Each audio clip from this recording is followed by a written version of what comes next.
Dear students, welcome to GATE academy. So ये time ही, ये जो मई मंथ का एंड होना और जो जून मंथ का स्टार्ट होना है, ये टाइम ऐसा ही टाइम होता है जब बहुत सारे जो स्टूडेंट्स हैं उनके माइंड में क्वेश्चन आता है कि सर अब ये करना पॉसिबल है कि नहीं है सर, क्योंकि हमने अभी तक स्टार्ट नहीं किया है, और अगर स्टार्ट किया है सर तो बहुत ज़्यादा नहीं पढ़ पाए हैं सर अभी तक के।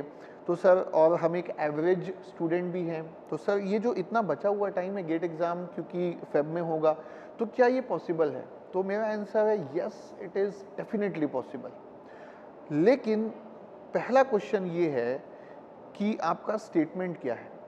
आपका स्टेटमेंट ये है कि सर मुझे गेट करना है, या आपका स्टेटमेंट है कि सर मुझे गेट करना ही है?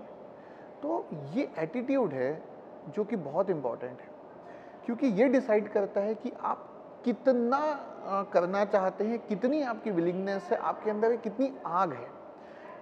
अगर करना ही है तो आप कुछ ना कुछ रास्ता उसका निकाल ही लोगे। टाइम होता तो सबके पास 24 घंटे ही है, लेकिन कौन किस टाइम को कितना प्रोडक्टिव कर पाता है, कितना अच्छे से यूटिलाइज कर पाता है, ये डिफरेंस होता है। 24 घंटे सबके पास है, लेकिन कौन कितना यूटिलाइज कर पाता है, ये बहुत इंपॉर्टेंट है। तो आपके पास जो 24 आवर्स है उसमें आप कितना टाइम निकाल सकते हो? अब आप अगर थर्ड ईयर में हो या फोर्थ ईयर में हो, थर्ड ईयर में हो तो अच्छी बात यह है कि 23 में भी आप बेस्ट अटेम्प्ट अपना दो, बट उसके बाद भी एक साल आपके पास रहेगा। आप अगर अभी फाइनल ईयर में हो तो 24, अब आप अगर पास आउट होने वाले हो तो 24 में सॉरी, तो जब 23 में आप जब दोगे गेट एग्जाम, तो अब आपका कॉलेज एंड हो जाएगा, एंड हो चुका होगा या तो एंड होने वाला होगा।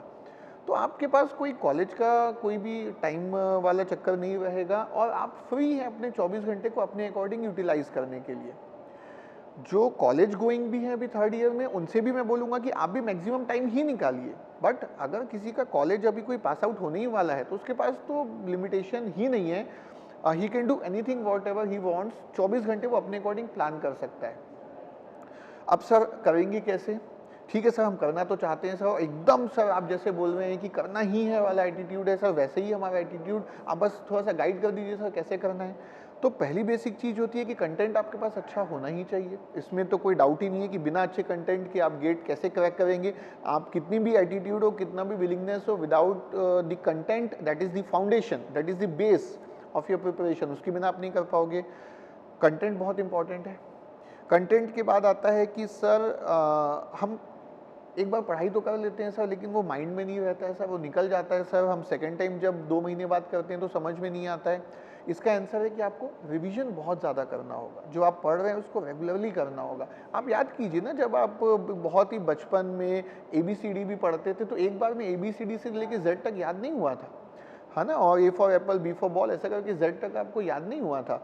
वो बहुत आपने मेहनत की थी, कंटिन्यू एफर्ट लगाए होंगे आपने, पहले नर्सरी में, KG1, KG2 या प्ले ग्रुप में, जो भी। तो एक कांस्टेंट एफर्ट लगता है, अगेन एंड अगेन चीज़ों को देखना होता है। कोई भी ऐसा मतलब वो नहीं होता है कि कोई एक बार पढ़ता है उसके माइंड में आ जाता है।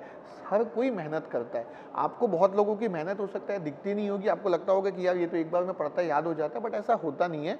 कहीं ना ठीक है, थोड़े से डिफरेंसेस होते हैं। कुछ शार्प माइंडेड होते हैं जो कि थोड़ा जल्दी ग्रैस्प करते हैं और उनके माइंड में ज़्यादा देर तक रहता है। बट अगेन ऐसा नहीं है कि बहुत ह्यूज कोई डिफरेंस हो जाता है। आप अगर एक नॉर्मल भी एवरेज स्टूडेंट है, बट आप एक्स्ट्रा हार्डवर्क करके एंड स्मार्टली, क्योंकि अब ये भी नहीं है कि क्वेश्चन कि सर आप बोल रहे हो कि सर 8 घंटा पढ़ना है, सर मैं तो 10 घंटे पढ़ने को रेडी हूँ सर मैं आने वाले टाइम में 10 घंटे पढ़ूंगा सर, बस आप बता दो कि मेरा निकल जाएगा कि नहीं। Time is not the criteria, कितने घंटे आप पढ़ रहे हैं, कितना स्मार्टली आप पढ़ रहे हैं। ठीक है, रिवीजन एक पर्टिकुलर टाइम के बाद आपको करना ही है। आपने आज कोई सब्जेक्ट कंप्लीट किया, आप बोलोगे कि सर मैं सीधा दिसंबर में या जनवरी में उसको रिवीजन करूंगा, this is not the right attitude, this is not the right way. आपको हर 45 टू 60 डेज में एक सब्जेक्ट को टच करना ही होगा। आप कितना प्रैक्टिस कर रहे हैं, आपके पास प्रैक्टिस क्वेश्चंस कितने अच्छे हैं, आप टेस्ट सीरीज कितना दे रहे हैं, टेस्ट सीरीज में कितने अलग अलग एकेडमीज की टेस्ट सीरीज दे रहे हैं, कितने इंस्टीट्यूट्स की टेस्ट सीरीज दे रहे हैं। मॉक टेस्ट का ज़्यादा इंपॉर्टेंस होता है, सब्जेक्ट वाइज का थोड़ा कम होता है। जो कॉमन सब्जेक्ट होते हैं उसमें आप प्रीवियस ईयर के क्वेश्चंस दूसरे ब्रांच के भी देख सकते हैं। जैसे आप डबल ई के हैं तो आप EC के भी देख सकते हैं, EC के हैं तो डबल ई के भी देख सकते हैं, दोनों के तो आप IN के भी देख सकते हैं, IN वाले भी बाकी दोनों ब्रांच के देख सकते हैं। तो जो कॉमन सब्जेक्ट हो गए वो आप ऐसे हैंडल कीजिए ज़्यादा प्रैक्टिस क्वेश्चंस के लिए। आपकी प्रीवियस ईयर की बुक तो सबसे इंपॉर्टेंट है।